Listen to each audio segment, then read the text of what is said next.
आज हम लोग रेखीय समीकरणों के हल सीखेंगे। तो इन समीकरणों को हल करने से पहले हमें ये जान लेना होगा कि रेखीय समीकरण होते क्या हैं। तो ऐसे समीकरण जिसमें अक्षर की घात 1 हो तो उनको हम रेखीय समीकरण कहते हैं। जैसे मान लीजिए ये समीकरण लिखा है 3x + 12 = 24, तो यहाँ x की घात 1 है। या फिर नीचे वाला समीकरण हम देखते हैं तो इसमें भी x की घात 1 है। तो ये सारे रेखीय समीकरण हो गए। अब इन समीकरणों को हल करने की दो विधियां हैं। तो पहली विधि होती है पक्षांतर।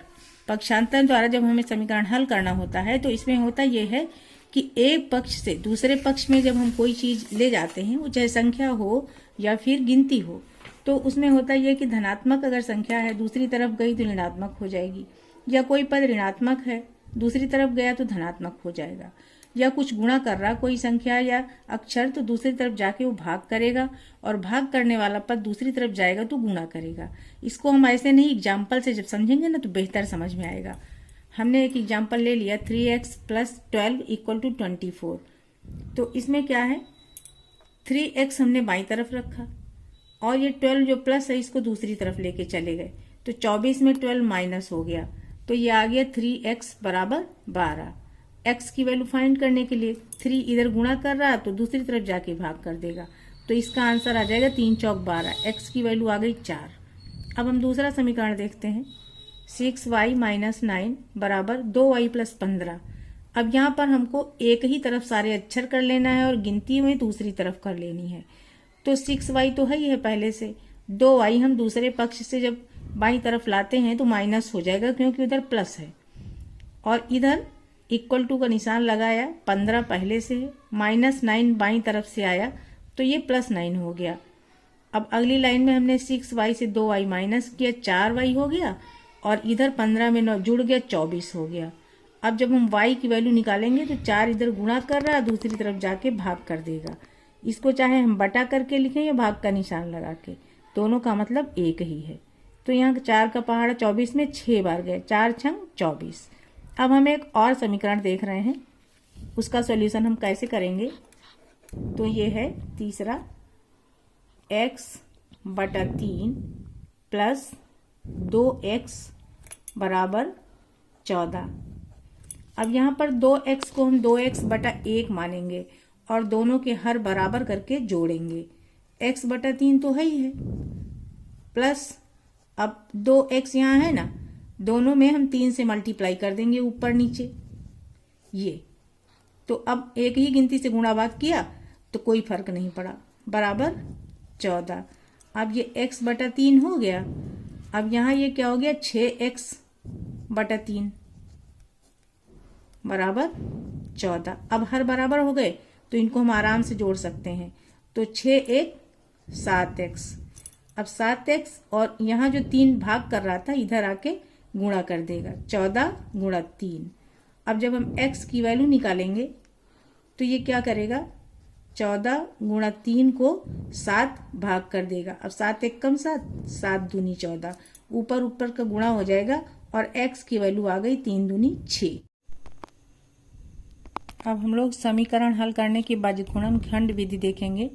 जब प्रश्न सिंपल ना दे करके इस तरीके से भिन्न के रूप में दे देते हैं तो उसे हमें पहले वज्रगुणनखंड विधि से सरल करना पड़ता है।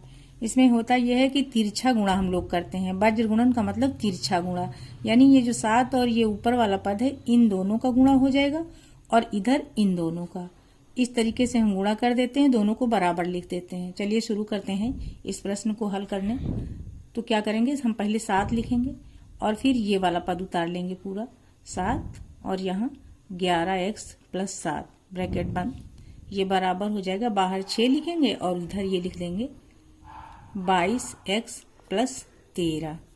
अब हम गुणा करके ब्रैकेट खोलेंगे, 11 सत्ते 77x + 7 सत्ता 49, ये बराबर हो जाएगा 6 दूनी 12 के 2, हाँ सिलाया 1, 6 दूनी 12 1 13, 132x + 13 छंग 78।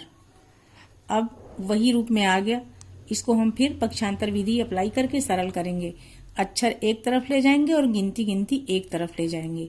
तो यहाँ ये 77x है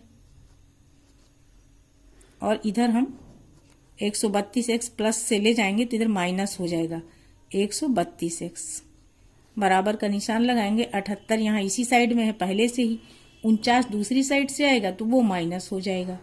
अब हम इसको सिंप्लीफाई करेंगे तो 132 बड़ा है तो इसी का चिन्ह यहाँ पे लगेगा माइनस का, और 132 से हम 77 माइनस कर देंगे तो यहाँ 12 में से 7 गए तो 5 बचेगा, फिर यहाँ 12 में से 7 गए तो 5 बचेगा। 55x हो गया, ये बराबर हो गया। 18 में से 9 गए तो 9, यहाँ 6 में से 4 गए तो 2 हो गया।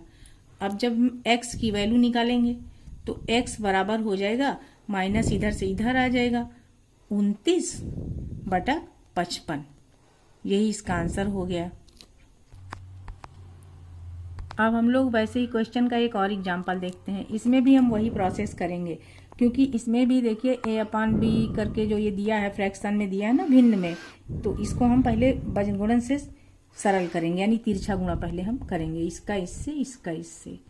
तो करते हैं, 3 का गुणा हो गया 2x + 6 से, बराबर का निशान लगाया, 4 गुणा करेगा 9 + 8x को गुणा करते हैं, 3 दूनी 6x + 3 18 बराबर हो जाएगा 4 9 36 + 4 8 32x। फिर वही प्रोसेस करेंगे हम, पक्षांतर वाली x को हम एक तरफ कर लेंगे और गिनती को एक तरफ कर लेंगे।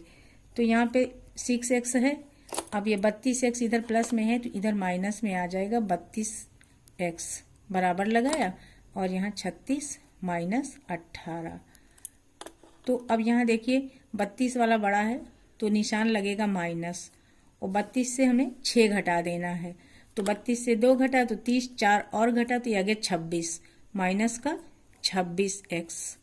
और इधर 18 दूनी 36 होता है, 36 से 18 गया तो बच गया 18।